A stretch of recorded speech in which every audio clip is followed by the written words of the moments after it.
Hoy me voy a enfocar en una historia muy particular, donde el Señor Jesucristo nos anima a nosotros a través de su palabra a reflexionar un poquito sobre nosotros hoy. La palabra del Señor que se encuentra en Marcos capítulo 11, Él tiene como título producir frutos para el reino de Dios. Producir frutos para el reino de Dios. Y el texto que vamos a leer se encuentra allí en Marcos capítulo 11 y el versículo 12. Y dice la palabra del Señor en el nombre del Padre, del Hijo y del Espíritu Santo. Amén. Dice: al día siguiente, cuando salieron de Betania, tuvo hambre. Y viendo de lejos una higuera que tenía hojas, fue a ver si tal vez hallaba en ella algo. Pero cuando llegó a ella, nada halló, sino hojas, pues no era tiempo de higos. Entonces Jesús dijo a la higuera: nunca jamás coma nadie fruto de ti. Y lo oyeron sus discípulos. Amén. Para nosotros entrar de lleno en el estudio de esta mañana en esta palabra, nosotros tendríamos que ir un poquito más allá de su contexto. En el contexto de la maldición de la higuera, nos encontramos que el Señor Jesucristo ya estaba por próximo a entrar a Jerusalén. Recuerden que en Jerusalén, ese tiempo, ya la gente se estaba preparando, los judíos especialmente, se estaban preparando para darle la fiesta, ¿verdad?, que se llevaba a cabo en ese tiempo. Allí el Señor Jesucristo, en el contexto, dice que se acercaba Jesús a Jerusalén. Se acercó a Jesús a Jerusalén, y al entrar a Jerusalén, todos sabemos ya esa historia, cómo fue recibido el Señor Jesucristo, ¿cierto? Tuvo una ovación de la gente, donde la gente lo proclamaba a Él, ¿verdad? Decían, y que iban delante de Él, venían detrás de Él dando voces diciendo: Hosana, Hosana, bendito el que viene en el nombre del Señor. Y entonces dice la palabra del Señor, si usted nota bien, en el versículo 11, yo quisiera que usted leyera un momentico también y se detuviera allí en el versículo 11. Y dice: y entró Jesús en Jerusalén y en el templo, y habiendo mirado alrededor todas las cosas, como ya anochecía, se fue a Betania con los 12. Ya se estaban dando todos los preparativos para la Pascua. Ya se estaba dando todo para que la tradición judía de celebrar la Pascua se diera a cabo.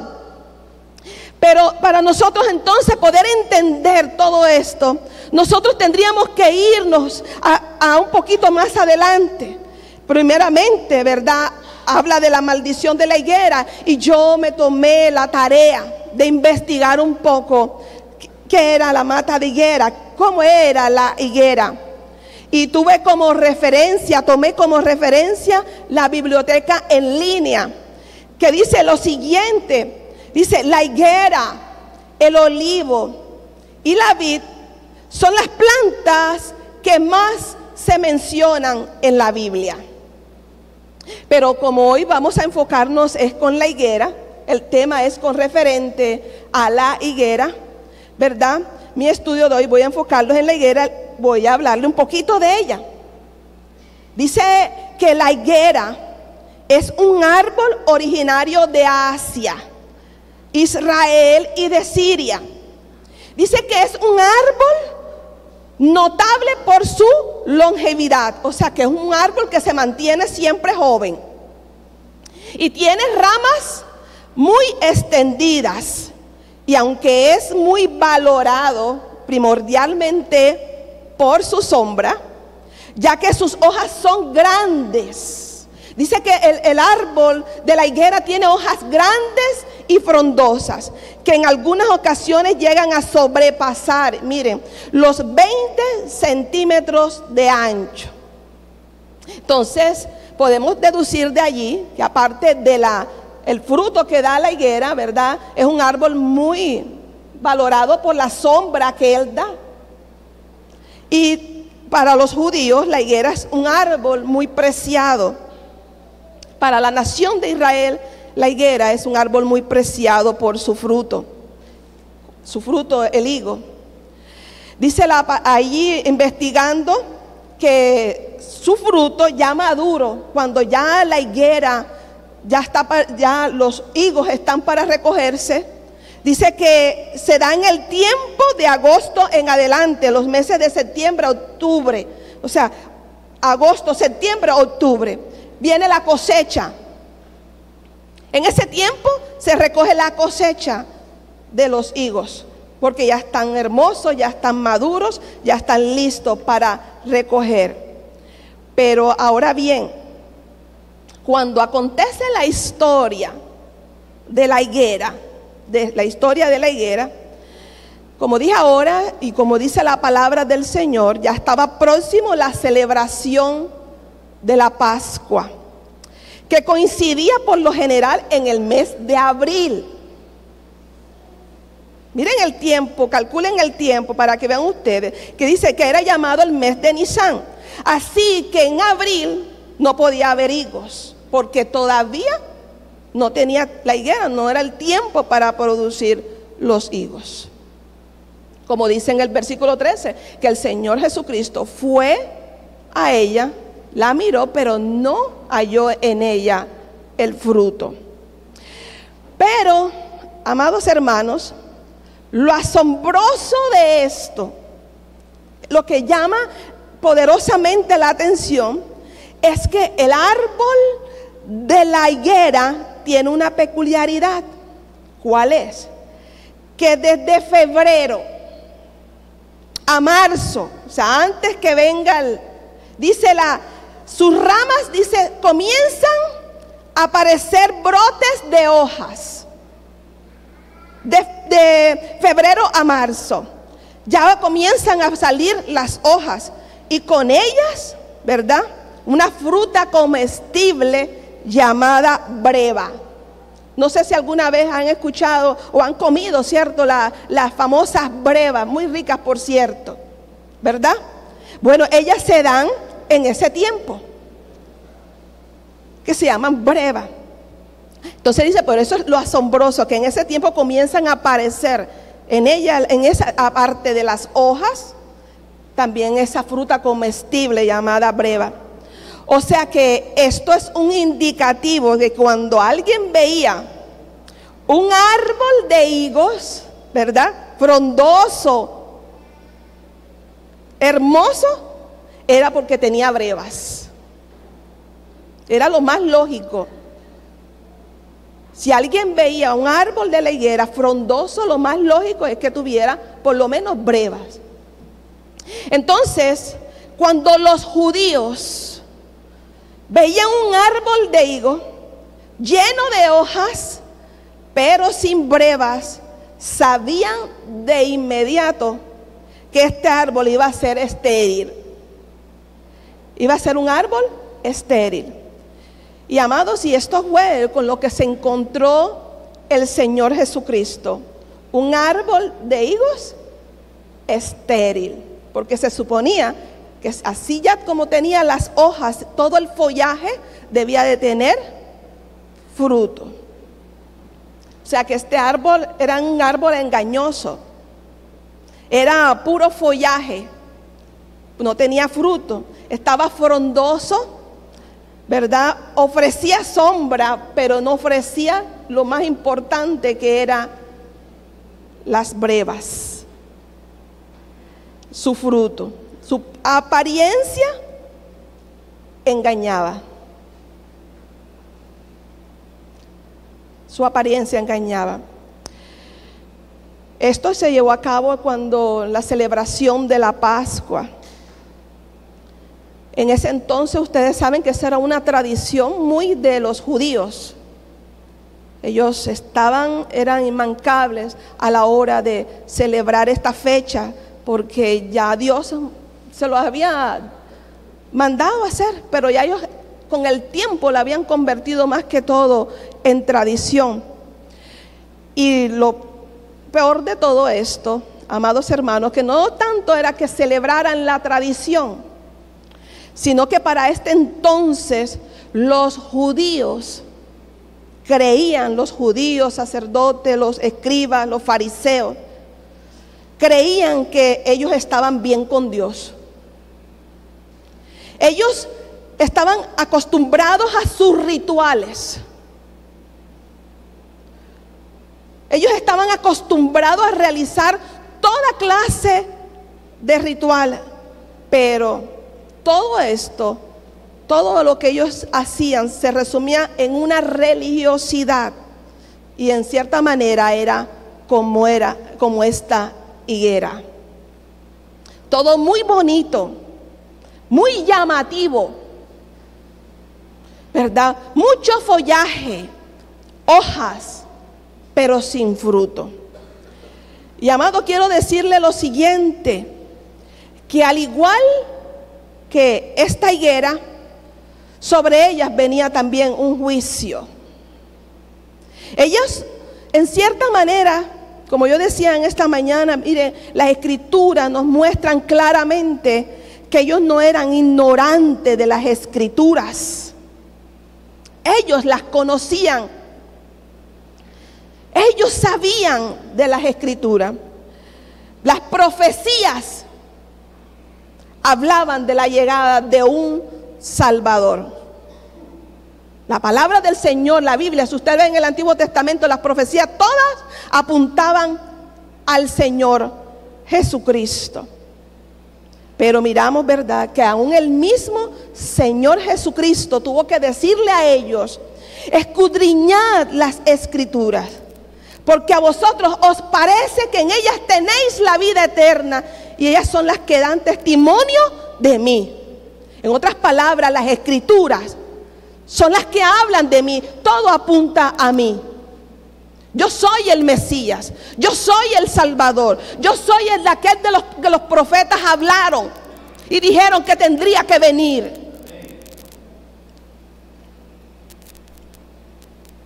Señor Jesucristo, todos sabemos que vino y hizo señales y milagros, pero ellos, en cierta manera, en ese entonces, ¿verdad?, en esa misma semana de la celebración de la Pascua, se llevó a cabo lo que ellos tantas veces quisieron hacer con el Señor Jesucristo. ¿Cuántas veces no quisieron matar al Señor Jesucristo? ¿Cuántas veces ellos no perseguían al Señor Jesucristo hasta que lograron su cometido? Matar al Señor Jesucristo crucificándole. Prefirieron mejor soltar a Barrabás y que el Señor Jesucristo fuera crucificado. Vemos claramente que ellos en esa semana sellaron su rebelión. Su rebelión se llevó a cabo. Crucificaron a su Mesías, a su Salvador, a su Libertador. Y lo más triste de todo esto, amados míos, que ellos ignoraron las escrituras. Ellos la ignoraron. Ellos no tuvieron en cuenta las escrituras, porque ellos simplemente se llevaron una vida de religiosidad, porque creían que porque tenían un templo, porque ofrecían sacrificio, porque ellos ostentaban en ese entonces, eran muy reconocidos. Pero vemos claramente que estaban muy lejos del Señor, muy lejos del corazón. En su corazón Dios estaba lejos. Dios no estaba en ellos. Ellos era simplemente una religiosidad. Y vemos años más tarde, por esta causa, más tarde vino el juicio de Dios sobre ellos como castigo. Porque la nación de Israel, en ellos se cumplió, ¿verdad?, lo que el mismo Señor Jesucristo dijo en su palabra en Lucas, en el capítulo 21. Si lo quieren leer, por favor, sáquenlo en el capítulo 21.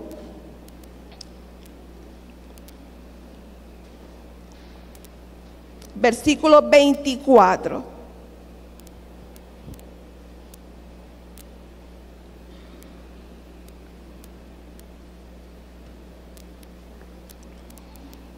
¿Lo tenemos todos, amados? Dice la palabra del Señor y dice: y caerán a filo de espada y serán llevados cautivos a todas las naciones, y Jerusalén será hollada por los gentiles hasta que los tiempos de los gentiles se acerquen. De manera que la maldición que el Señor Jesucristo proclamó sobre la higuera no es más que una palabra profética. Yo les comentaba que esta semana, el martes, en el estudio que tenemos con el pastor Luis, estuvimos viendo precisamente la parte del don profético que se cumplió en la vida de nuestro Señor Jesucristo. Y lo vemos claramente, los historiadores dan muestra que más tarde todo lo que el Señor Jesucristo profetizó sobre la nación de Israel se cumplió. De manera, ¿verdad?, como dije, que la maldición de la higuera no era más que una palabra profética. Y para adentrarnos un poquito más, para entender un poquito más el estudio, el templo de Jerusalén, allí donde el Señor Jesucristo se detuvo un día antes y solamente observó, porque si usted mira, dice la palabra del Señor ahí en Marcos 11, vamos un momentico allá nuevamente. En el 11 dice, y en el versículo 11 dice: y entró Jesús en Jerusalén, en el templo, y habiendo mirado alrededor todas las cosas, como ya anochecía, se fue a Betania con los 12. O sea que el Señor Jesucristo, ¿verdad?, observó. El Señor Jesucristo miró todo lo que se estaba llevando a cabo allí en el templo. Entonces, el templo de Jerusalén era el centro religioso y también financiero de Israel, desde cualquier punto de vista religioso, político, social. El templo era la institución más importante de Israel. Ellos se sentían orgullosos de su templo. Allí, amados, se suponía, yo digo suponía, porque allí se le debía brindar. El templo era para eso. No es que se suponía, es que era para eso. Debía ser para eso. Brindar culto a Dios, adoración a Dios. Pero allí se llevaba a cabo, eran sacrificios de animales que en cierta manera, amados míos, se vendían allí mismo. Si usted mira la historia más adelante, la purificación del templo, allí va a darse cuenta que el Señor Jesucristo, cuando entra al templo, se da cuenta de todo lo que estaba aconteciendo en ese momento allí. ¿Qué estaba sucediendo allí? Que el templo se había convertido, ¿verdad?, en un lugar donde solamente generaban dinero. ¿Por qué? Porque aún los mismos sacerdotes eran los dueños de los animales que se vendían en ese lugar. Ellos no tenían en cuenta incluso a las personas más pobres que querían llevar un animal para sacrificarlo al Señor, y ellos se veían en la necesidad de comprarlo a un precio muy alto allí en el templo, más cuando los judíos que venían de lejos. Al cambio también de la moneda, ellos cobraban intereses altísimos. O sea que el templo se había convertido en cierta manera en un negocio. Y cuando usted mira, cuando el Señor dice en su palabra más adelante, vamos a leerlo allí en Marcos capítulo 11, en el versículo 15, dice la palabra del Señor: vinieron pues a Jerusalén, y entrando Jesús en el templo, comenzó a echar fuera a los que vendían y compraban en el templo, y volcó las mesas de los cambistas y las sillas de los que vendían palomas. Y no consentía que nadie atravesase el templo llevando utensilio alguno. Y les enseñaba diciendo: no está escrito, mi casa será llamada casa de oración para las naciones, mas vosotros la habéis hecho cueva ¿de qué? De ladrones. Terrible lo que estaba sucediendo allí, ¿cierto? Miramos, ¿verdad?, que su religión se había convertido prácticamente en un negocio. Y esto fue lo que vio el Señor Jesucristo. Y vemos más allí nos cuenta la palabra del Señor, que Jesús se indignó. Jesús se molestó. Jesús se enojó. En ese momento quizás no podemos decir exactamente qué pudo haber sentido celo. Vamos a decir celo por la casa del Señor. Porque al ver que la casa, el templo, el lugar que debía ser el lugar de adoración, el lugar donde se le rendía culto a Dios, venía a ser todo lo contrario. Porque ellos, amados hermanos, se escondían con sus títulos religiosos, se escondían bajo una fachada de religiosidad. Pero como dije, era gente que le daba la espalda al Señor. Lejos estaba Dios de sus corazones. Y el Señor Jesucristo estaba enojadísimo. Tanto así que volcó todas las mesas que estaban allí. No dejaba que la gente entrara ni salía. Y es más, el Señor allí aún les recuerda una cita bíblica que ellos tenían que haberla sabido, que está en versículo 17. Miren lo que dice en el versículo 17. Y les enseñaba diciendo: ¿no está escrito, mi casa será llamada casa de oración para las naciones? O sea, el templo era un lugar donde todo el que quería ir a adorar, allí al templo podía ir. El extranjero tenía que ser bien recibido ahí en ese lugar, porque ellos iban a conocer a Dios en ese lugar. Ese lugar debía ser un lugar de adoración, de reconocimiento de la grandeza del Señor. Pero no, era todo lo contrario. Amados, y como yo decía esta mañana, nosotros sabemos que Dios es un Dios de misericordia. Dios es misericordioso, amén. Dios es misericordioso, amén. Él es misericordioso. Pero yo quiero que tú leas un texto donde lo dice en Números capítulo 14, el versículo 18.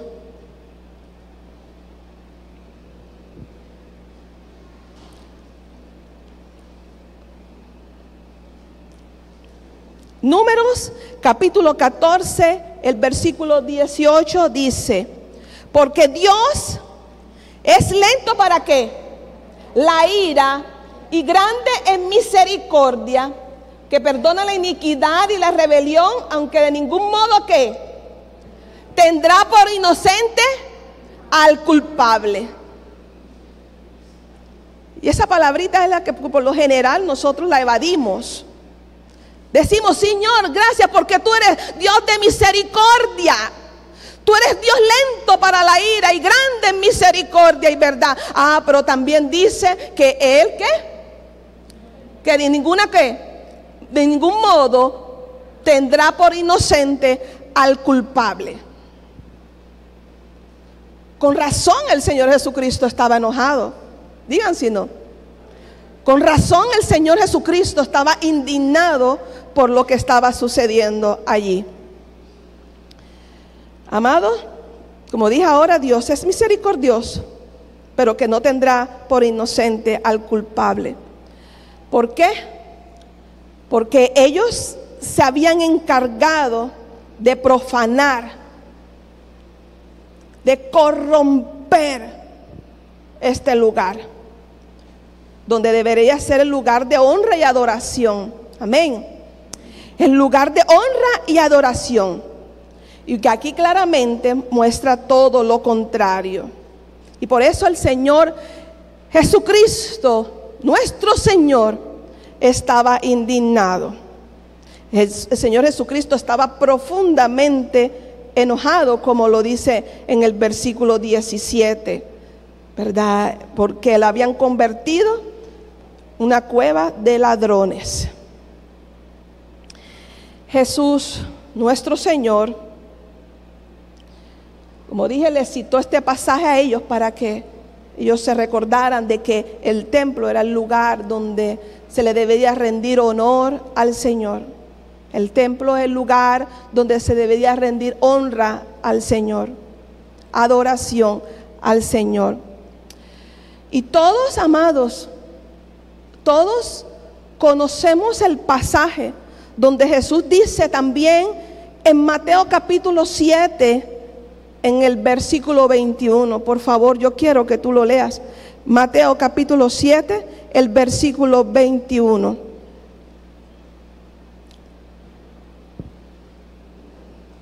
Mateo capítulo 7, el versículo 21.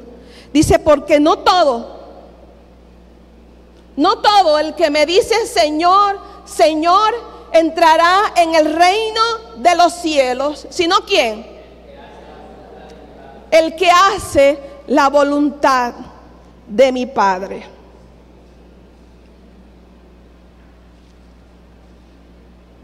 Palabra del Señor, amén. El Señor es claro cuando dijo estas palabras. El Señor es claro cuando nos quiere llevar a nosotros a reflexionar de cómo verdaderamente estamos caminando en el Señor. Porque con todo el respeto, aún me atrevo yo a decir que aún mucha gente hoy día llamada cristiana, evangélica, mucha gente cristiana evangélica viven vidas religiosas, viven vidas impías, viviendo todavía en su carne.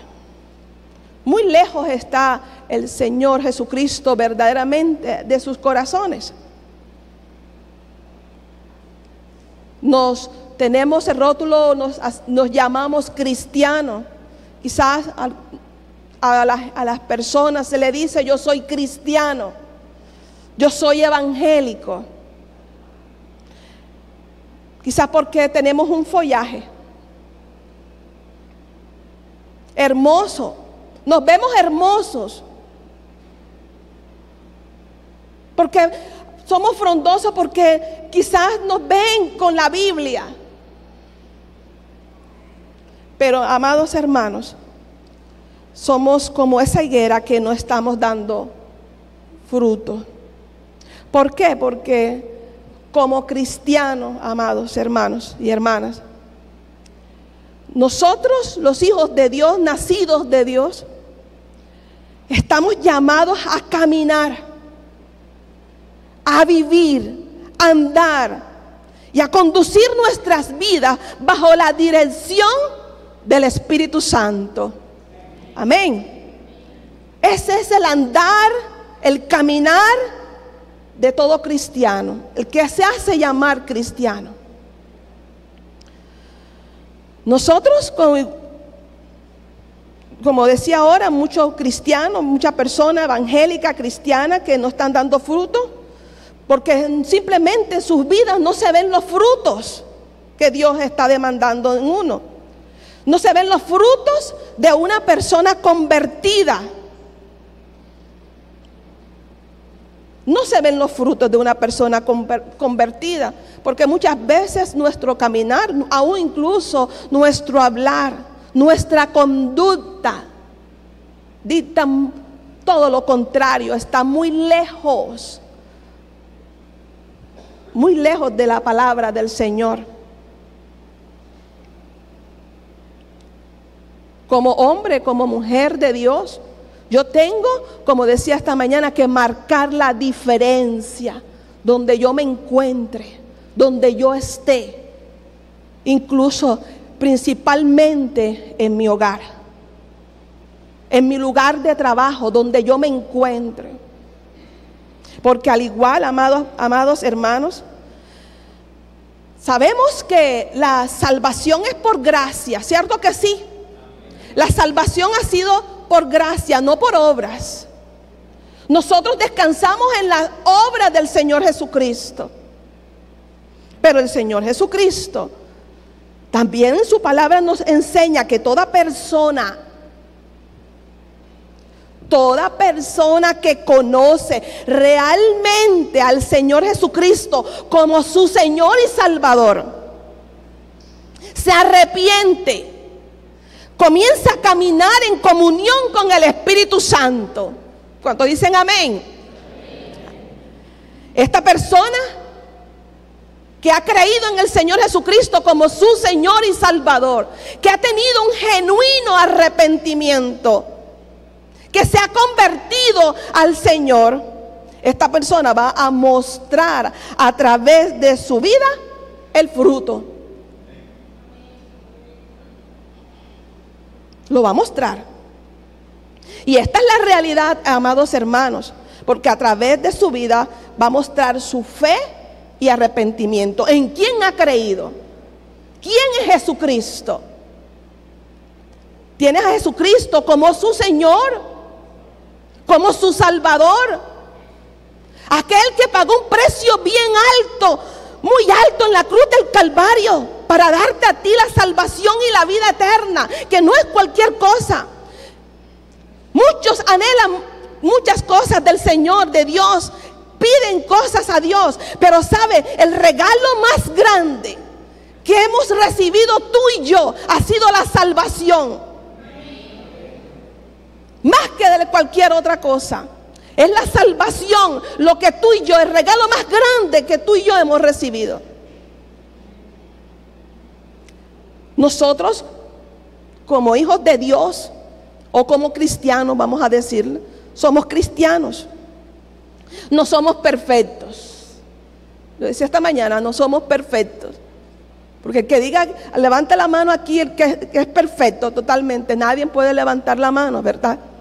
Pero sí podemos decir que somos hijos de Dios que cada día batallan, luchan, ¿verdad? Cada día motivado por el deseo de agradar a su Señor. Cada día su motivo, su deseo es glorificar a Dios, de querer ser como su Salvador, su Maestro, reflejar al Señor Jesucristo. Ese debe ser nuestra meta. Ese debe ser nuestro deseo, glorificar a Dios. La pregunta sería, ¿tú lo estás glorificando en tu vida?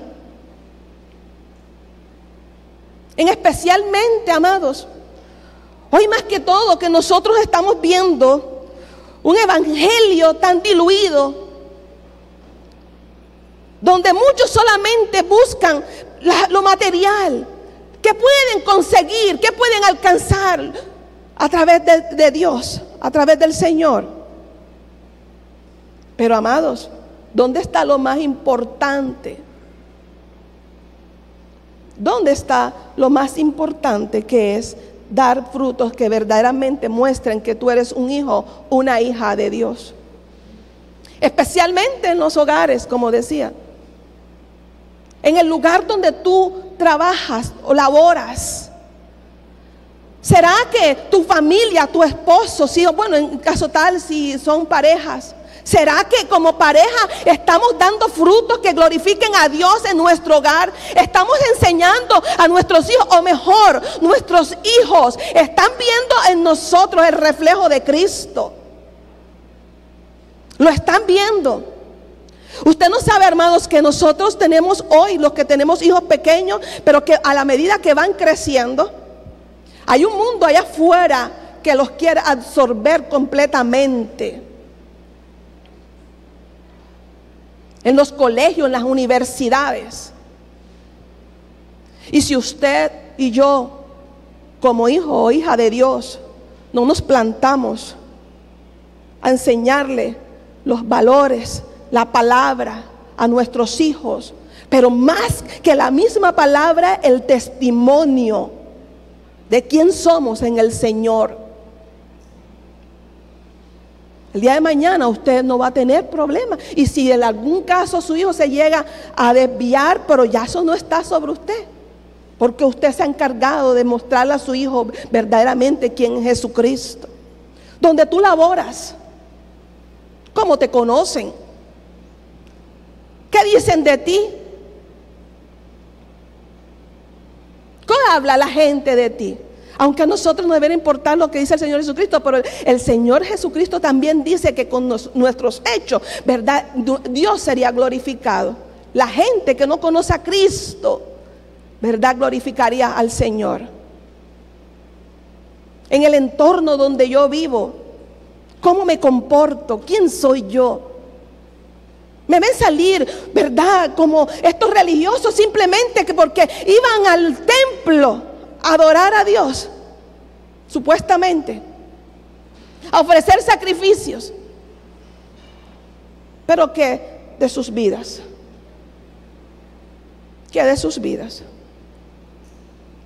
Nosotros, la palabra del Señor nos dice, amados, que tú y yo fuimos predestinados, óigame bien, predestinados para que fuésemos hechos conforme a la imagen del Señor Jesucristo. ¿Sí lo crees, amado hermano? Fuimos hechos, fuimos predestinados para eso, para revelar a Cristo, para mostrar a Cristo.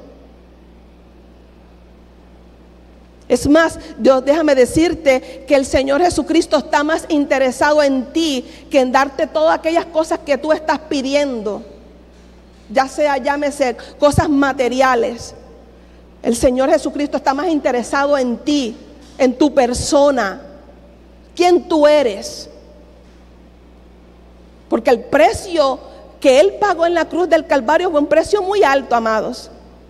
Y que quizás muchas veces eso nosotros lo tenemos como simplemente conocimiento, o no valoramos o no le damos el valor real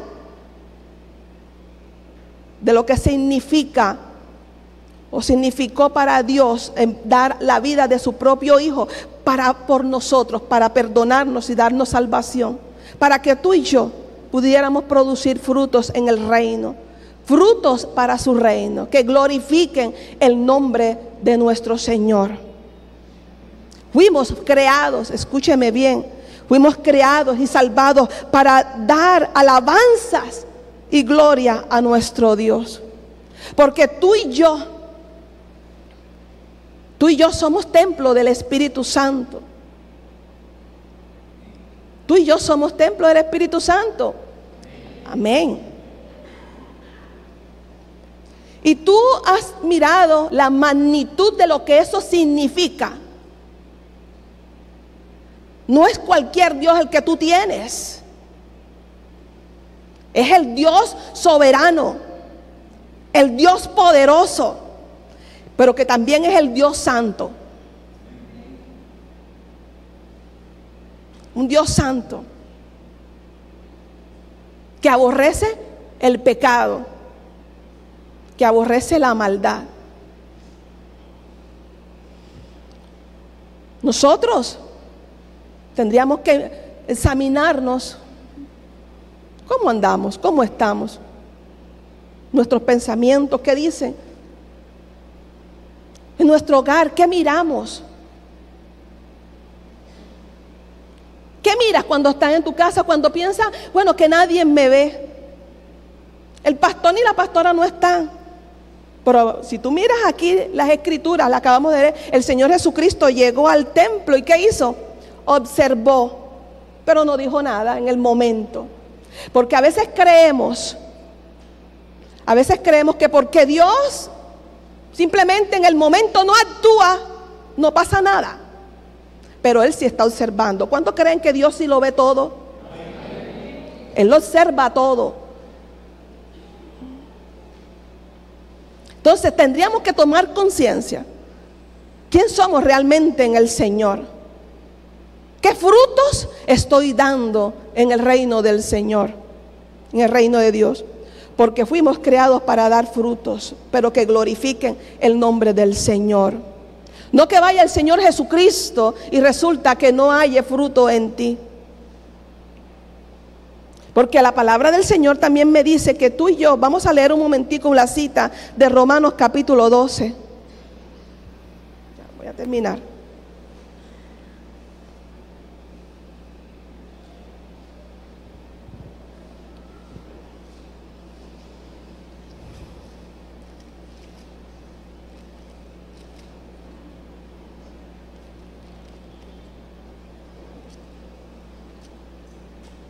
En el versículo 1, mire lo que dice la palabra del Señor. Así que, hermanos, os ruego por la misericordia de Dios que presentéis vuestros cuerpos ¿en qué? En sacrificio vivo, ¿qué más? Santo, agradable a Dios, que es vuestro ¿qué? Culto racional. Es lo que verdaderamente debiéramos tú dar todos los días al Señor. No solamente cuando venimos a la iglesia, es todos los días. Renueva tu mente. La palabra del Señor también ahí mismo adelante dice que renovemos nuestra mente a diario. Que no dejemos que este mundo que hoy está bien cruel, como digo yo, nos absorba. Porque hoy es más las cosas del mundo las que están jalando que la misma palabra del Señor. Hay que dar frutos para el reino de Dios. ¿Por qué? Mira, también miramos que ya Cristo puso punto final al sacrificio, al sistema sacrificial de en ese tiempo cuando Él fue a la cruz del Calvario. Ya Cristo lo hizo todo por ti, por mí. Simplemente nosotros hacemos las cosas por la gracia de Dios. Porque queremos agradar a Dios, vivir en comunión con Dios, ¿verdad? Y en la palabra del Señor nos dice para qué el Señor Jesucristo lo hizo todo por nosotros. Dice en Hebreos capítulo 10, versículo 14, dice que porque con una sola ofrenda hizo perfectos. Mira lo que dice esta palabra. Dice que hizo perfectos para siempre a los santificados. ¿Nos hizo qué? Perfectos ¿para qué? Para siempre. O sea, posicionalmente, Dios, el Señor Jesucristo, por medio de su sacrificio, nos ha hecho perfectos. Pero ahora sí, te toca a ti y a mí caminar bajo esa perfección.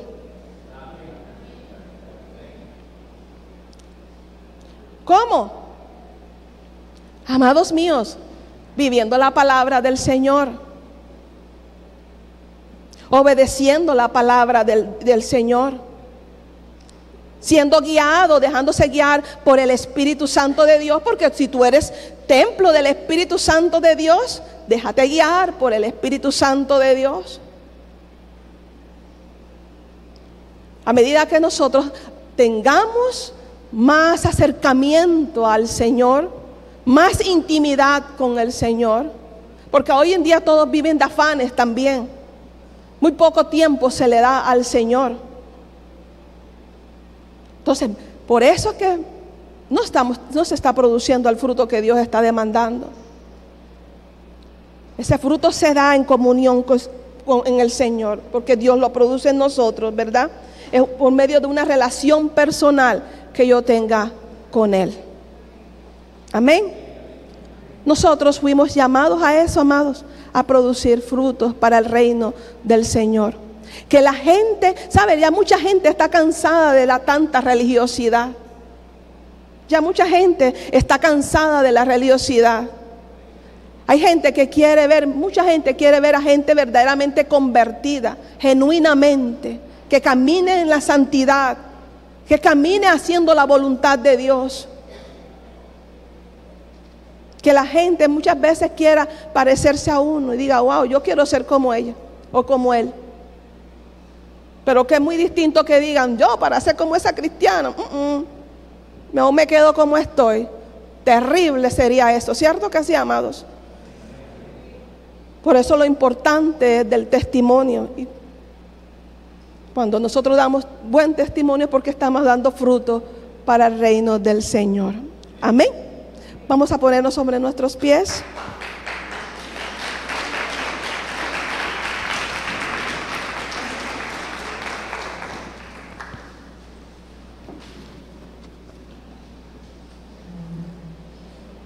Es como una reflexión, amados. Reflexionar realmente cómo estamos delante del Señor. Dios está demandando en este tiempo que verdaderamente pongamos nuestra mirada en Él. Que cada día nuestro corazón se llene de su presencia, de su Espíritu Santo. Que la iglesia no se convierta solamente en un ritual donde tú vienes y vas, no, sino que tu vida sea un constante caminar en obediencia a Él y a su palabra. Que te dejes guiar por el Espíritu Santo de Dios, que dejes que el Espíritu Santo de Dios dirija y direccione tu vida. Cierra tus ojitos un momento al Señor y a través de la oración en esta mañana vamos una vez más a pedirle al Espíritu Santo de Dios que ministre tu vida. No sé cómo la palabra del Señor te ha hablado en esta mañana, pero confío que en ella, cuando el Señor dice que no regresará vacía, sino que se cumplirá el propósito por el cual ha sido enviada. El Señor es bueno. Cantamos, Señor, tú eres bueno, eres fiel. Verdaderamente, Señor, no recibimos a veces todas esas cosas que verdaderamente nos merecemos. Pero sé, Dios, que tú eres Dios paciente, un Dios paciente para con nosotros. Señor, te rogamos que nos ayudes, que mires nuestro corazón, Señor. Así como decía el salmista, Señor, examíname, sondea mi corazón a ver si hay algo de maldad. Señor, muéstrame realmente como tú me estás mirando hoy. Así como tú miraste, Señor, Padre, al templo cuando viste todo lo que estaba aconteciendo allí. Yo sé, Señor, que tú nos visitas. Yo sé, Señor, que tú vienes a nosotros y nos hablas. Constantemente tú nos estás hablando. Constantemente tú estás mostrándonos tu verdad. Porque tú nos amas con amor eterno. Porque tú quieres bien para nosotros y no mal. Porque tú siempre has deseado lo mejor para tus hijos. Porque tú quieres lo mejor para tus hijos. Y tú quieres, Señor, ser ese padre que se sienta orgulloso, gozoso de ver a sus hijos caminar en integridad, caminar en obediencia a la palabra, caminando sujeto al Espíritu Santo de Dios. Que en este tiempo, Padre Santo, donde el mundo, Señor amado, es un mundo donde está convulsionado de tanta maldad, un mundo donde hoy más que nunca, Señor, el enemigo ha venido, Señor, como río. Padre, nosotros como hijos tuyos podamos levantar bandera de victoria. y podamos decir: Señor, Padre, aquí hay un remanente que te ha creído. Aquí hay una iglesia, árbol de vida, que te ha creído, Señor. Una iglesia, Señor, que quiere caminar contigo. Una iglesia que quiere obedecerte, Señor. Yo no quiero ser un hombre, una mujer que dure años en la iglesia. 10, 15 años en la iglesia sin producir fruto. Yo tengo que proponerme, Señor. Yo quiero que tú me ayudes a producir esos frutos que tú quieres. Yo no quiero que tú llegues a mí y que no me halles sin ellos, Señor. Padre Dios Todopoderoso, incluso renunciamos a toda religiosidad y te pedimos en el nombre poderoso de Jesús que tú nos revistas cada día más de tu Espíritu Santo, de tu poder, de tu gracia, para poder nosotros, Señor, caminar como tú demandas en nosotros. Mi alma te bendice, te alaba y te adora. Y te ruego, Señor, por cada uno de mis hermanos aquí presentes. Oro por cada uno de ellos, Señor, y ruego para que en tu infinito amor, en tu infinita gracia, tú seas obrando, Señor, cada día más en sus vidas. Que tu Espíritu Santo, Señor, sea obrando de una manera poderosa en su ser interior. Que aquí haya hombres y mujeres, Señor, de testimonio, pero que testimonios que glorifiquen el nombre de nuestro Señor Jesucristo. Gracias, Padre, por la vida de cada uno de ellos. En esta mañana, Señor, te ruego que les bendigas abundantemente, Señor, con tu gracia. Gracias, Espíritu de Dios, porque tú eres fiel. Mi alma te bendice, Señor, y te doy gracias. Muchas gracias, Padre. Amén y amén.